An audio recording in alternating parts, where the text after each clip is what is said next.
بسم اللہ الرحمن الرحیم۔ باب نمبر 16، باب الحیاء من الایمان۔ شرم و حیا ایمان کی علامتوں میں سے ایک علامت ہے۔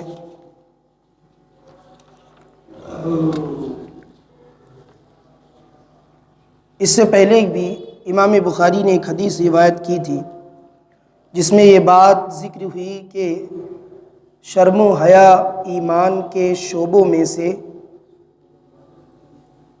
ایک شعبہ ہے۔ تو 60 سے زائد شعبے ہیں ایمان کے، تو اس میں سے ایک شعبہ ہے حیا، شرم و حیا۔ اب یہاں پر باقاعدہ باب باندھ کر اس کی اہمیت کو اجاگر کیا اور باقاعدہ مضمون قائم کیا، اور پھر اس کے تحت حدیث ذکر فرمائی۔ آج کی حدیث نمبر 24 ہوگی۔ حدثنا عبداللہ بن یوسف قال اخبرنا مالک بن انس عن ابن شہاب عن سالم بن عبداللہ عن ابیہ ان رسول اللہ صلی اللہ تعالی علیہ وسلم مر على رجل من الانصار وهو يعظ اخاه في الحياء فقال رسول اللہ صلی اللہ علیہ وسلم دعه فإن الحیاء من الایمان۔ حضرت عبداللہ بن عمر روایت کرتے اپنے والد محترم حضرت عمر بن خطاب رضی اللہ تعالیٰ عنہ سے،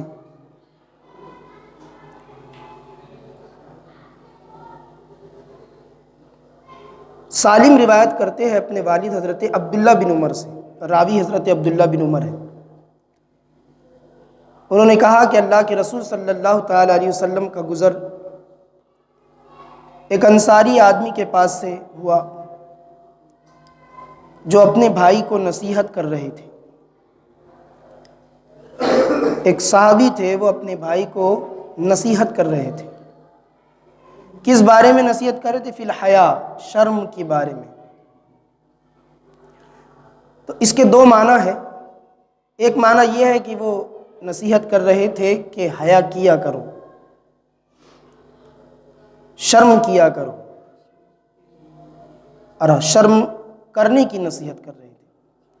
اور ایک دوسرا مطلب شارحین حدیث نے بیان فرمایا کہ وہ یہ کہہ رہے تھے، اصل میں ان کے جو بھائی تھے وہ بہت شرمیلے تھے، تو ان کو نصیحت کر رہے تھے زیادہ شرم مت کیا کر، اتنا مت شرمایا کر، ایسے نصیحت کر رہے تھے۔ تو حضور کا گزر ہوا، تو حضور نے وہ صحابی جو نصیحت کر رہے تھے بھائی کو، ان سے فرمایا دعہو، انہیں نصیحت مت کرو، چھوڑ دو اپنے حال پہ۔ کیوں؟ فإن الحیاء من الایمان، کیونکہ ان کا شرمیلا ہونا یہ اچھا ہے، اس لیے کہ شرم تو ایمان کے حصوں میں سے۔ حضور نے کیا فرمایا؟ ان کا شرم کرنا، شرمیلا ہونا یہ اچھی بات ہے، تو ان کو نصیحت مت کرو کہ شرم مت کیا کر، بلکہ شرم تو کرنی چاہیے۔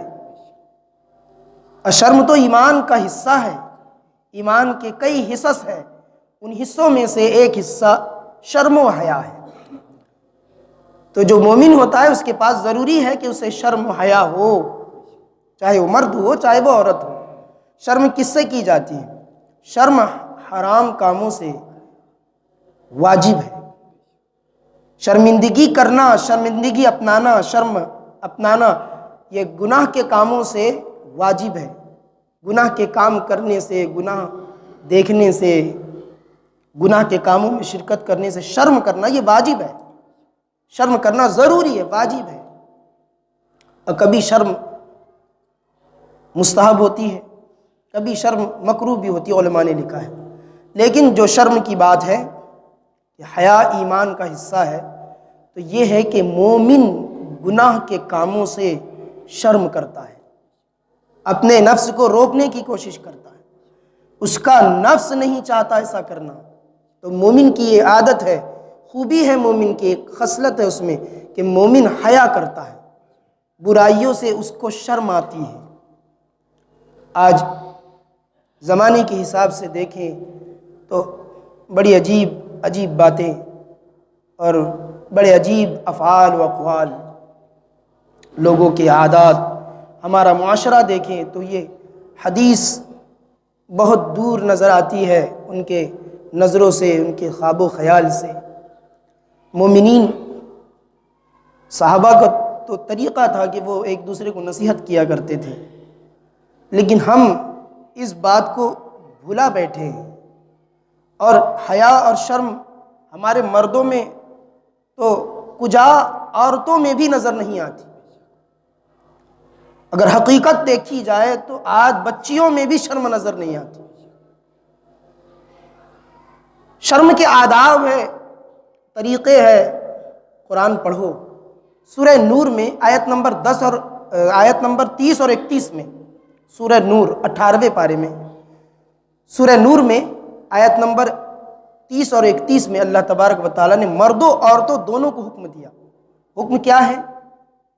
اے ایمان والو، فرمایا حبیب پاک سے، اے محبوب تم فرماؤ کہ مرد اپنی نگاہیں نیچی رکھیں، جب راستہ چلے تو نگاہیں نیچی کر کے چلیں، اپنے شرمگاہوں کی حفاظت کریں، یہ ان کے لیے زیادہ بہتر پاکیزہ عمل ہے۔ ذالک ازکیٰ لہم، اللہ نے فرمایا یہ عمل ان کے لیے بہت پاکیزہ ثابت ہوگا کہ وہ اپنی نگاہیں نیچی کر کے چلیں گے۔ پھر اس کے فوراً بعد ہی فرمایا آیت نمبر 31 میں، اے محبوب عورتوں سے کہہ دو کہ وہ اپنی نگاہیں نیچی رکھیں اور اپنے پارسائی کی حفاظت کریں۔ کہیں ایسا نہ ہو کہ کوئی لالچی انسان آ جائے اور حیا نہ ہو تو اس کا غلط فائدہ اٹھا لے۔ ایک دوسری جگہ سورۃ الاحزاب میں فرمایا کہ عورتوں کے لیے حکم فرمایا کہ وہ اپنی آواز میں سختی رکھیں، جب کسی سے بات بھی کرنے کا موقع آ جائے تو سختی سے بات کریں، مرد سے، غیر محرم مرد سے عورتیں سختی سے بات کریں، موٹی آواز میں بات کریں، لچک نہ رکھیں اپنی آواز میں جب مردوں سے بات کریں، تاکہ جو دل کے مریض ہیں، قرآن نے فرمایا دل کے مریض ہیں، جن کے دل میں مرض ہے، کاہے کا مرض ہے؟ وہ بے حیا ہے اور اس کی عادت اچھی نہیں ہے، اس کے اطوار اچھے نہیں ہیں، اس کا کیریکٹر اچھا نہیں ہے، تو یہ دل کے مریض ہیں، ان کو کہیں لالچ نہ ہو جائے، اس لیے عورتیں اپنی آواز سخت رکھیں، نرم نہ رکھیں، یہ حیا ہے۔ آواز نیچی رکھنے کا حکم ہے، آواز نرم کرنے کا حکم نہیں ہے، بلکہ بہت ضرورت ہو تب بولے مرد سے، یہ احکام شریعت میں سے عورت کے لیے حکم یہ ہے۔ نامحرم سے بات نہ کرے، اور بہت ضرورت پڑ جائے تو ذرا سخت لہجے میں بات کرے، نرم لہجہ اختیار، لچکدار جو لہجہ ہوتا ہے وہ اختیار نہ کرے، یہ آداب ہے۔ یہ سب کاہے کے لیے ہے؟ قرآن نے فرمایا ذالک ازکیٰ لہم، یہ ان کے دل کی پاکیزگی کے لیے زیادہ مناسب ہے۔ کیا کرنا؟ حیا کرنا، حیا کے جو افعال ہیں اس کو عمل میں لانا، اپنی نگاہوں کو نیچی رکھنا۔ بزرگان دین نے یہی طریقہ اختیار فرمایا، اپنی نگاہوں کو نیچی رکھا۔ آج دیکھیں آپ، حکم تھا کہ سینوں کو ڈھانپو، حکم یہ تھا عورتوں کو کہ سینوں کو ڈھانپو، آج سینے کھلے ہوئے نظر آتے ہیں۔ یہ کیا ہے؟ یہ کھلی بے حیائی ہے، اور اثر کس کا؟ ٹیلی ویژن کا، اثر کس کا؟ منحوس فلموں کا۔ وہ جیسے جیسے غیر مومن کو دیکھتی ہے ویسے ویسے عمل کرنے کی کوشش کرتی ہے، اس طرح سے عمل ہوتا ہے آج۔ ٹیلی ویژن کو دیکھ کر، اب تو ٹیلی ویژن تو بہت دور ہو گیا، اب تو موبائل پاس میں ہے، اس حساب سے جیسے کہ بے حیائیاں ٹیلی ویژن پر ہے اور موبائل کے ذریعے سے ہے، وہ بچیاں اپنانے کی کوشش کرتی ہیں۔ تو ان تمام چیزوں سے بچیوں کو، اپنے اولاد کو دور رکھا جائے۔ اللہ کے رسول صلی اللہ تعالیٰ علیہ وسلم نے مردوں عورتوں دونوں کی عادتوں کو سدھارنے کے لیے یہ حکم فرمایا کہ اپنی بچیوں کو سورہ نور کی تعلیم دو۔ اپنی لڑکیوں کو حضور نے فرمایا سورہ نور پڑھاؤ. اور سورہ نور کیوں پڑھاؤ؟ سورہ نور میں حیا، ادب اور مرد کے لیے کیا حکم ہے، عورتوں کے لیے کیا حکم ہے وہ بیان کیا گیا. زنا کی قباحت، اس کی مذمت بیان کی گئی ہے، اور جو امور زنا کی طرف لے جاتے ہیں وہ امور کی مذمت بیان کی گئی ہے قرآن عظیم میں، سورہ نور میں. اسی لیے فرمایا سورہ نور پڑھاؤ. لیکن آج وہ نہیں ہوتا جو حضور نے فرمایا، لوگ اس پر عمل نہیں کرتے. حضور کی سیرت کو اپنانے کا جذبہ ختم ہو گیا، نہ مردوں میں ہے نہ عورتوں میں. مردوں کو بھی حکم ہے کہ شرم کریں، راستے سے نکل جائیں آپ تو نہ مرد شرم کرتے ہوئے نظر آتے ہیں نہ عورتیں شرم کرتی ہوئی نظر آتی ہیں. ایک حدیث کا مفہوم ہے، حضور نے فرمایا جب بے پردہ، بغیر شرم کے، بغیر حیا کے عورت گھر سے باہر نکلتی ہے تو اسے شیطان کی آنکھیں گھورتی ہیں. جب بے پردہ، بغیر دوپٹوں کے، بغیر نقاب و حجاب کے عورتیں گھر سے باہر نکلتی ہے تو اسے شیطان گھورتا ہے. تو جو گھورنے والے ہیں، اس میں دو باتیں حضور نے سمجھائی مسلمانوں کو. ایک تو یہ ہے کہ شیطان واقعی میں گھورتا ہے، جو جنات کی نسل سے ہے وہ شیطان واقعی میں گھورتا ہے. اور دوسرا اشارہ یہ ہے کہ جو عورتوں کو گھورے وہ شیطان ہے، جو عورتوں کو گھورے وہ شیطان ہے. حضور نے دو باتیں سمجھائی اس حدیث پاک میں کہ عورتیں بے پردہ نکلے تو شیطان گھورتا ہے. تو شیطان کے گھورنے تک کہ ہم وہ عمل کریں ہی کیوں؟ معاذ اللہ اپنی بچیوں کو حجاب نہ سکھائیں. قوم سے اور دنیا کی قوموں سے کوئی ہمیں مطلب نہیں ہے کہ دنیا کیا کر رہی ہے. لوگ اکثر یہ بات بول کر آسانی سے نکل جاتے ہیں کہ ابھی زمانہ الگ ہے، یہ پرانا زمانہ نہیں ہے، ابھی نیا زمانہ ہے، ابھی فیشنیبل زمانہ ہے. تو آپ نے فیشنیبل کا معنی سمجھا ہے؟ فیشن کیا ہے کبھی آپ نے غور کیا؟ فیشن کیا ہے؟ مسلمان کو چاہیے کہ وہ راستہ اختیار کرے جو مصطفیٰ نے بتایا ہے. مسلمان کی شان ہی یہ ہے. اللہ کے رسول نے فرمایا الحیاء من الایمان. مسلمان کی شان، مومن کی شان یہ ہے کہ وہ پاک باز، پاک دامن، عفت مآب اور ساتھ ساتھ حیا کا پیکر ہوا کرتا ہے. مسلمان کی علامت اور مومن کی علامت یہ ہے. تو مسلمانوں کو تو چاہیے کہ ہم حضور کریم صلی اللہ علیہ وسلم کے طریقوں کو دیکھیں، بجائے اس کے ہم دوسروں کے طریقوں کو اپناتے ہیں اور غیروں کے طریقوں کو اپنا کر جس کو ایک نام دیا گیا فیشن کا. فیشن کے نام پر دنیا کی مکاریاں ہوتی ہے زمانے میں، دنیا کی مکاریاں. جو لوگ جو ہے تانا زنی کرتے ہیں اور جو کہتے ہیں کہ وہ بہت قید میں رکھ دیا مسلمانوں نے، یوں کر دیا، فلاں کر دیا، تو ان کے بات پر کان نہ دھرو. کبھی بھی جو گناہگار قوم ہے، جو مکار قوم ہے، انہوں نے اچھے لوگوں کو اچھا نہیں کہا، اور کبھی بھی دنیا میں اچھے کام کو سراہا نہیں گیا گناہگاروں کی طرف سے. وہ تو کافر ہے، بے حیا ہے، اس میں حیا تو ذرہ بھر کی نہیں، تو اس کا کیا لینا دینا اور اس کے بات پر کیا دھیان دینا؟ اللہ نے جو فرمایا ہمیں وہ کرنا ہے. مسلمانوں کو چاہیے کہ وہ اللہ رسول کے حکم پر عمل کرے. بس مسلمانوں کو تو اللہ رسول کافی ہے. بس سیرت اپنانی ہو تو مصطفیٰ کی سیرت اپنائیں. عورتوں کو لے تو عورتوں کے لیے حضور کی باتیں یہ آئیڈیل ہیں. عورتوں کے لیے حضور کریم صلی اللہ علیہ وسلم کی ازواج جو ہماری مائیں ہیں وہ آئیڈیل ہیں. حضور کی بیٹی ماں فاطمہ سب سے بڑا آئیڈیل ہے. عورتوں کے لیے بی بی مریم کی پاک دامنی وہ آئیڈیل ہے.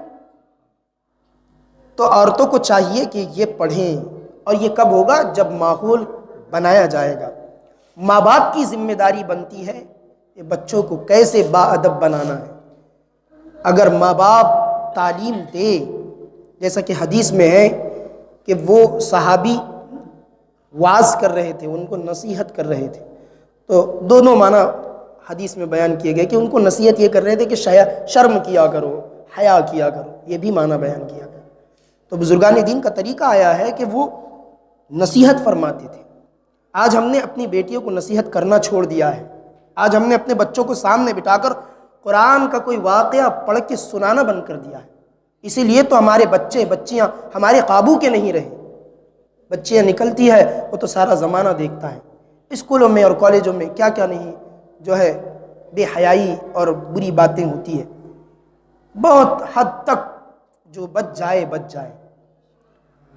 زمانہ یہ ہے کہ فیشن کے نام پر ایسی برائیاں ہوتی ہے کہ اللہ کی پناہ، یہاں تک کہ زنا کو بھی فیشن بنایا گیا۔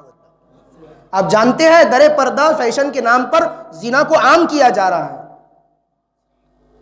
یہ منصوبہ شیطان کا ہے اور شیطان کے چیلوں کا ہے۔ جن کے پاس کفر ہے ان کے پاس حیا نہیں، پھر وہ جو چاہے اللہ۔ وہ ایک جملہ ہے، فارسی کا جملہ ہے، بزرگوں نے فرمایا، بے حیا باش ہرچے خائی کن۔ بزرگان دین فرماتے بے حیا باش ہرچے خائی کن، جب تم بے شرم ہو جاؤ تو جو چاہو کر لو، پھر تمہیں شرم ہی نہیں رہی تھی۔ حال یہ ہے۔ اور ابھی 14 فروری کو دیکھے آپ کیا کیا بے حیائیاں ہوتی، دوستی کے نام پر بے حیائی۔ ایک دروازہ کھولا ہوا ہے کافروں نے، ایک دروازہ کھولا ہوا ہے جو مکار تھے، انہوں نے جن کی ہوس ہے، جن کو شہوات کے غلبے ہیں، ان کافروں نے، ان مکاروں نے، ان بد مذہبوں نے ایک راستہ کھولا ہوا ہے گناہ کا، ایک دروازہ ہے فیشن کے نام پر۔ یہ گیٹ ہے فیشن کا، ویلکم ہے، آئیے۔ اور اس کے دروازے میں جو داخل ہو گیا سب سے بڑا بے شرم ہو جاتا ہے، پھر اس کو حیا نہیں رہتی۔ دوستی کے نام پر کیا نہیں ہوتا؟ دوستی کسی سے نہیں ہے۔ نامحرم جو محرم غیر محرم ہے اس سے مرد عورت دونوں کا دوستی کرنا سخت حرام ہے، سخت حرام۔ کیوں ہے وہ ثمرات آپ دیکھ رہے ہیں، نتیجے آپ دیکھ رہے ہیں۔ غیر محرم عورت سے دوستی کرنا حرام ہے، اسی طرح غیر محرم لڑکی سے دوستی کرنا حرام ہے، اور غیر محرم لڑکے سے لڑکی کا دوستی کرنا حرام ہے۔ اس کی دوستی اسلام قبول ہی نہیں کرتا، قبول ہی نہیں کرتا، کیونکہ دوستی کے نام پر جو دل کے مریض ہیں نا وہ اپنا کام کر لیتے ہیں، وہ حرام کام انجام دیتے ہیں۔ اور یہ کوئی ڈھکی چھپی بات نہیں ہے، سب پر ظاہر ہے۔ یہ کوئی ایسی بات نہیں کہ اس کو چھپایا جائے، سب پر اظہر من الشمس ہے۔ سورج نکلتا ہے جیسے لوگوں کو معلوم ہے، ایسے ہی بات معلوم ہے کہ کیا نہیں ہوتا دوستی کے نام پر۔ لہٰذا ضروری ہے اپنے بچوں میں شرم پیدا کرو، اور شرم پیدا ہوگی قرآن و حدیث کے اقوال پڑھ کے، میرے حضور نے جو فرمایا اس پر عمل کر کے۔ تو نصیحت کی جائے اپنے بچوں کو، اپنی بہنوں کو، اپنے نیچے جو اپنے ماتحت بچے ہیں، اولاد ہیں، ان کو نصیحت کی جائے، ہے نا۔ سبھی لوگ مسجد میں آ کے نصیحت سن نہیں سکتے، اور یوٹیوب تو بھرا پڑا ہوا ہے جو ہے تقریروں سے، خطابات سے، لیکن فرصت کس کو ہے کہ اللہ رسول کی باتیں سنیں؟ معاذ اللہ۔ یوٹیوب پر تو آج سمجھو 20 گھنٹے سب لگے ہوئے ہیں، لیکن فرصت کسے ہے کہ اللہ رسول کا قول سنیں؟ حالانکہ یوٹیوب پر بھی بہت ساری اچھی باتیں ہیں، تقاریر ہے علماء کی اور رقت آمیز بیانات ہیں، لیکن سنے کون؟ اتنی فرصت کس کو ہے؟ اور اس سے بھی حل نہیں نکلنے والا۔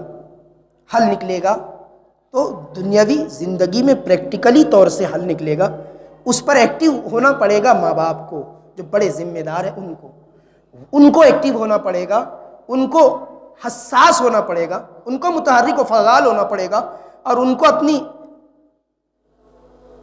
واض و نصیحت کے ذریعے کہیے، یا سمجھانے کے ذریعے، افہام و تفہیم کے ذریعے کہیے، یا تعلیم کے ذریعے کہیے، ماں باپ اور جو بڑے لوگ ہیں، ذمہ داران ہیں، ان کو سرپرست ہیں، ان کو ذمہ داری ہے، ان کی ذمہ داری ہے کہ وہ اپنے ماتحت لوگوں کو، اپنی اولاد کو، بھائیوں کو، بہنوں کو سمجھائے، جب تک ان کو یہ تعلیم نہیں دی جائے گی۔ ورنہ تو انہیں وہ تعلیم دی جا رہی ہے جو کہ اسلام سے دور کرتی ہے۔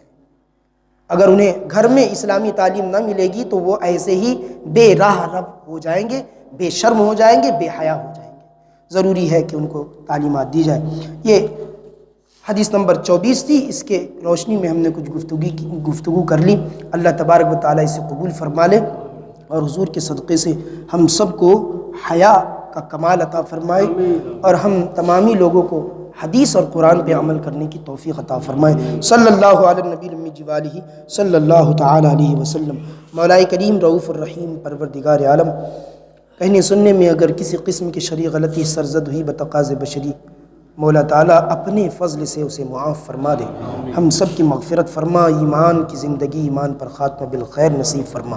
الہی قرآن و شریعت، قرآن و سنت پر عمل کرنے کی توفیق عطا فرما، اور وہ جذبے عطا فرما ہم میں بھی، ہمارے آل اولاد میں بھی، ہمارے تمام بھائیوں میں بھی، ہماری بہنوں میں بھی جذبے نصیب فرما کہ وہ اسلام کو پڑھے اور اسلام پر عمل کرے۔ مولا اے اللہ، بے شک تیرا دیا ہوا قانون جسے اسلام کہا جاتا ہے سب سے بہتر قانون ہے۔ اے اللہ، اس بہتر قانون کو سکھا دے اور مولا ہمارے دلوں میں جذبہ اور شوق پیدا فرما دے کہ ہم اس پر عمل کریں۔ مولا صلی اللہ علی النبی الامی وآلہ صلی اللہ علیہ وسلم برحمتک یا ارحم الراحمین، لا الہ الا اللہ محمد۔